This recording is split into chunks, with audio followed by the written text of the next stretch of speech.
Hi, this is Scott Garibay, and I'm going to start this video with a content warning. So I'm going to talk about Dungeons and Dragons, but I'm going to talk about it in context to something I learned about the war in Europe, where Vladimir Putin began attacking the Ukrainian people in February of 2022. So this content contains some very harsh discussion of incredibly harsh events.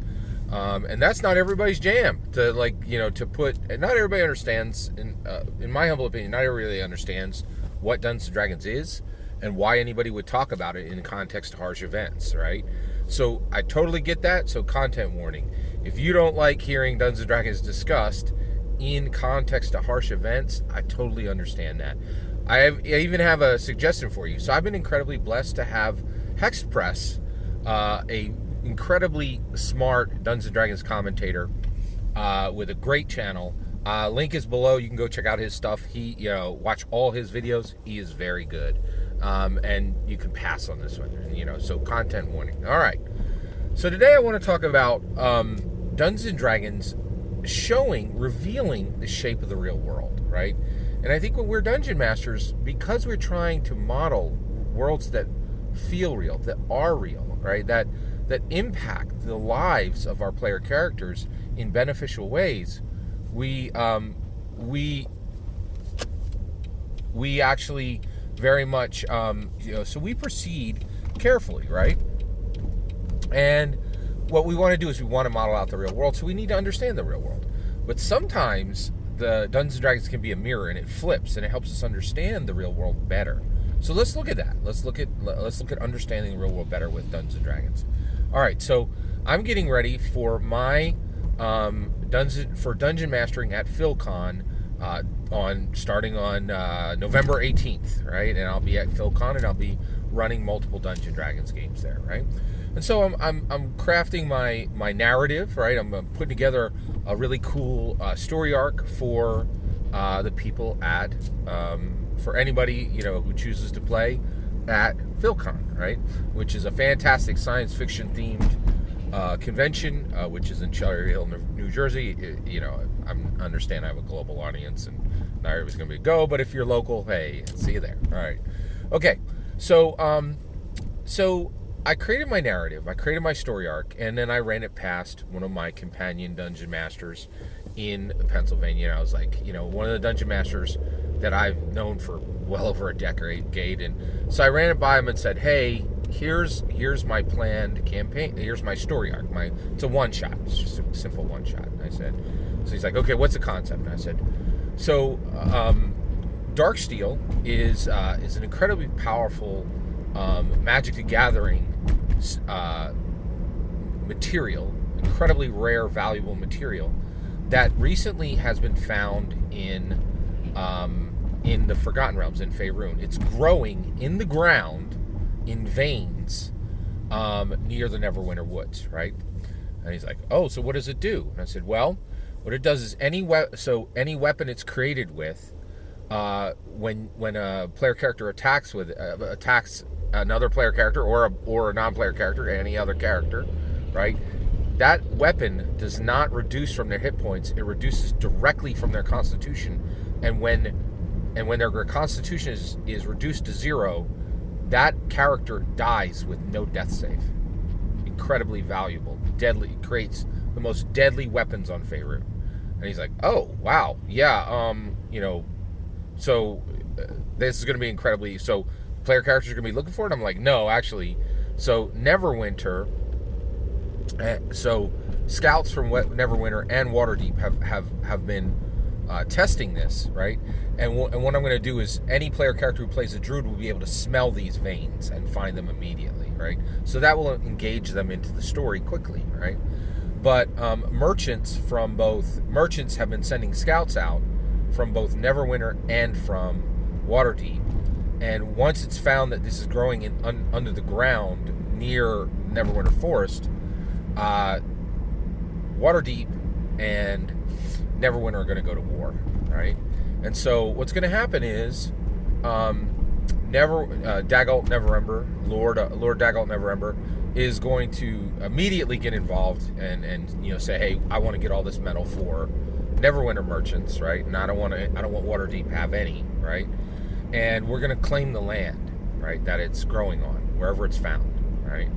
And so the first thing that Lord Dagult Neverember is going to do is he's going to attack the little town of Phandalin, which is right below the Neverwinter Forest.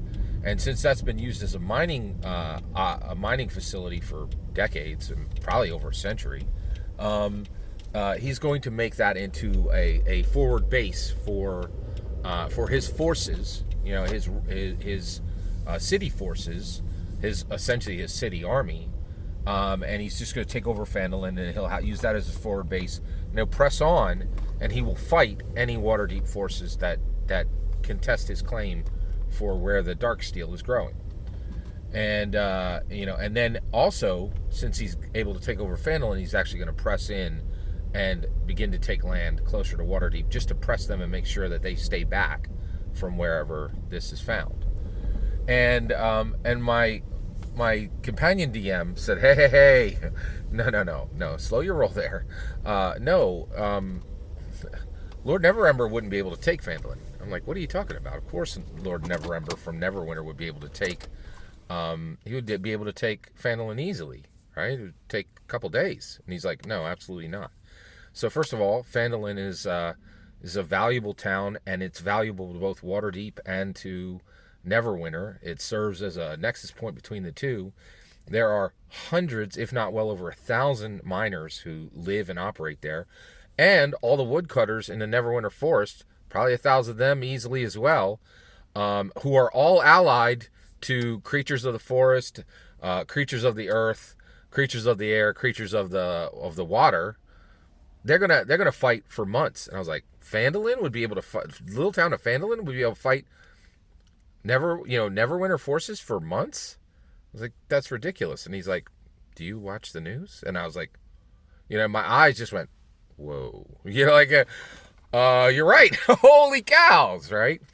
And so this, just creating this Dungeons and Dragons story, took me from fear to joy. And I am just really joyful, because my worldview has changed. Just be like, so by talking to this dungeon master, who's a lot smarter than me and pays attention to modern events, I realized, in February of 2022, I was terrified. I was really frightened that Vladimir Putin would take a whole bunch of soldiers that he was using to murder Ukrainians, take them over to Bering Strait and attack Manhattan. Like, I thought that was what was coming next. I was really scared of what was going to happen.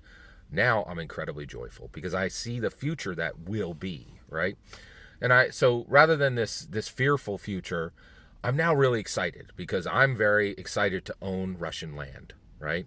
And I think that's what's coming next. So that Dungeon Master was 100% right. Phandalin would not fall to Neverwinter's forces. They would fight, and Harbin Wester would do what was necessary, and would transform himself into a powerful leader, and would lead those woodcutters and those miners. And honestly, I wouldn't be surprised if it wasn't too long before using surplus weapons supplied by Waterdeep, that Harbin Wester was actually pushing right into Neverwinter, and might actually own Neverwinter.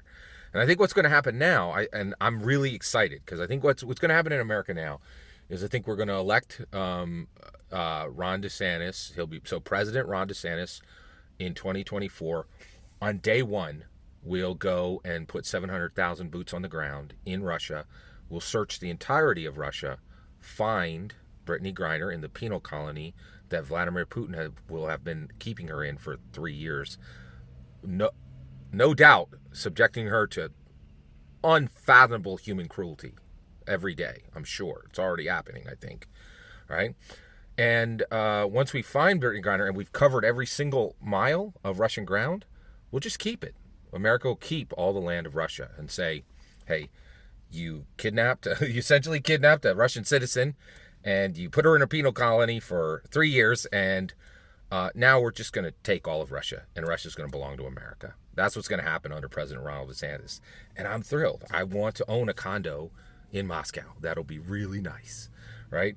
Now, how would that happen, right? So I think what Ronald DeSantis will do is, there's 6 million square miles of Russia, and there's 330 million Americans.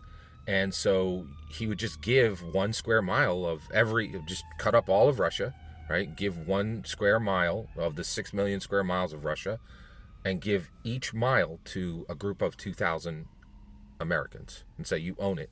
You can allow the Russian people to rent it from you, or you can build a McDonald's on it. And that's another thing is I was really sad when the Russian people lost McDonald's, but they're going to have McDonald's again. There's going to be one on every corner in Russia. And then there's going to be American condos in the middle because we're going to own that nation. Now, why are we going to own that nation? Well, because it's going to take a week for us to defeat Vladimir Putin's ridiculous, laughable army.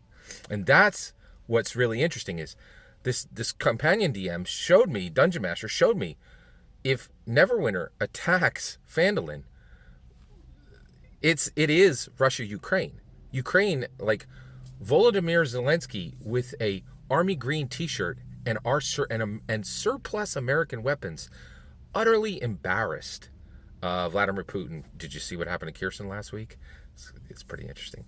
And so, the area of Kherson, yeah, it's pretty embarrassing for Vladimir Putin. And that's the entire point. Was before in February 2022, every American thought that Russia was a superpower. They're not only not a superpower, they're not even a national power. They're not even a regional power.